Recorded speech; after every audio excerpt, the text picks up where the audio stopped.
Last year I went through a divorce so brutal it nearly broke me. Emotionally, mentally, and financially. I wouldn't wish the experience on anyone. My ex-wife, whom I'll refer to as Sarah, didn't just want out of the marriage. She wanted to leave me in ruins. Everything I had built, every ounce of trust one had given her, she tried to weaponize against me. But in the end, the truth was my shield, and what unfolded in court turned the tide in ways she never expected. Sarah and I had been together for 6 years. We met in college. Young, idealistic, and filled with big dreams. Ours was the kind of relationship that, from the outside, looked like a fairy tale. After graduation, we moved in together and began carving out our place in the world. I was pouring every waking hour into building a cybersecurity startup from scratch. She pursued digital marketing and eventually launched her own brand. We looked like the perfect power couple. Weekend brunches, curated Instagram photos from our travels, smiling selfies at rooftop events. People envied us. Behind the scenes, I was doing everything I could to support her. I funded her first LLC, paid off her car, covered the rent and utilities, and encouraged her to chase her vision, believing wholeheartedly in the person I thought she was. My success was hers, and I had no problem carrying the load while she got her footing. I believed in teamwork, in building together. I thought we were solid. But somewhere around the 5-year mark, things changed. Sarah started working late. There were client dinners, retreats, and weekend wellness getaways I wasn't invited to. She grew distant, emotionally checked out. A name started coming up more often in casual conversation. Mark. Colleague. She insisted it was all business, but something about her demeanor, the sudden secrecy, the way she guarded her phone, set off alarm bells. Still, I dismissed my gut instinct, blaming it on stress or insecurity. I told myself I was being paranoid. Then one night, while she was in the shower, I reached into her gym bag for some ibuprofen, and found a second phone. It wasn't password protected. I wish it had been. The contents shattered everything I thought I knew about my life. Hundreds of texts, photos, videos, voicemails. She called Mark my love. She mocked me, describing me as a clueless workaholic funding her escape plan. One message in particular seared itself into my memory. He's too busy playing tech genius to see I'm already gone. He's just my ticket out. I didn't confront her that night. I didn't scream, cry, or throw accusations. Instead, I quietly began documenting everything.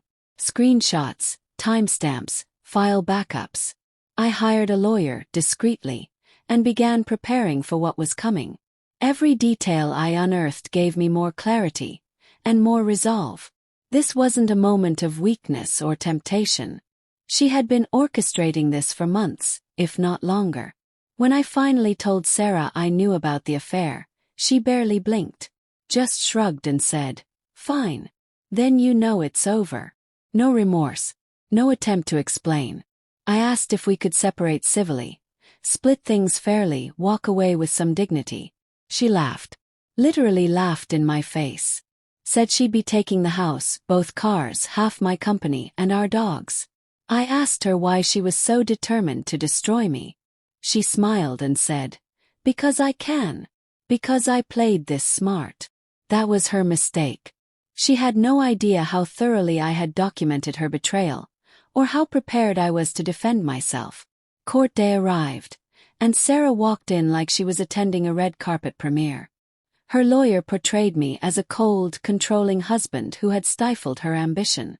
Sarah cried on cue, painting herself as a victim who had simply fallen in love with someone who truly saw her. It was a performance. Then my attorney stood up. Methodical. He presented a thick binder labeled Exhibit A. Inside were hundreds of pages of damning evidence.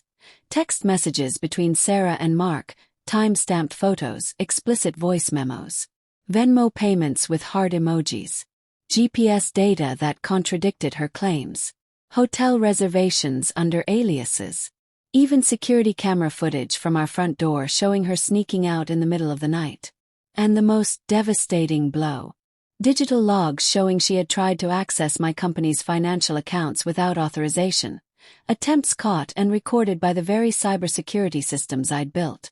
Every login, every IP address, every failed attempt was there. Proof that she wasn't just cheating, she was plotting a hostile takeover of my life's work. Then my lawyer read one of her messages aloud. "Don't worry, babe. Once this is over, I'll own half his company and we'll be set for life." The courtroom went dead silent. Sarah's face drained of color. Her lawyer looked like he might vomit. The judge called a recess. When we returned, Sarah's entire demeanor had changed. Her lawyer whispered frantically, trying to propose a private settlement. We declined. I wanted the record to show exactly what had happened. In the end, the judge ruled decisively in my favor. She got one car. We split the proceeds from the house sale. She paid her own legal fees. No share in my business. No alimony. And I kept full custody of our dogs. The judge even warned her that further dishonesty could result in perjury charges. Sarah didn't say a word as she left the courtroom. The woman who had once gloated about playing it smart now looked utterly defeated. I didn't walk out feeling victorious. I didn't fist pump or gloat. What I felt was something deeper: vindication, closure, a reclaiming of my self-worth. Life moved on. My business flourished. I went back to the gym, started dating again. Someone real, kind, and emotionally mature. My dogs were my loyal companions, and for the first time in years, I was sleeping through the night. Then, a few weeks ago, Sarah resurfaced. He emailed me. Subject line: "Can we talk?" Against my better judgment, I opened it. She claimed to be remorseful, said she had been in a dark place, and that Mark had manipulated her. She said she missed the life we had, that I had been her safe harbor. Safe harbor. The same man she once called a clueless workaholic. Now I was her lifeboat. I didn't respond. But she kept trying. Blocked number calls. New phone numbers. Voicemails where she sobbed, saying she'd lost her job, that Mark left her, and her lease was ending. She begged for 5 minutes of my time. Eventually I sent a short, firm message that all communication should go through our attorneys unless it pertained to unresolved property, which, for the record, it didn't. Then I blocked her again.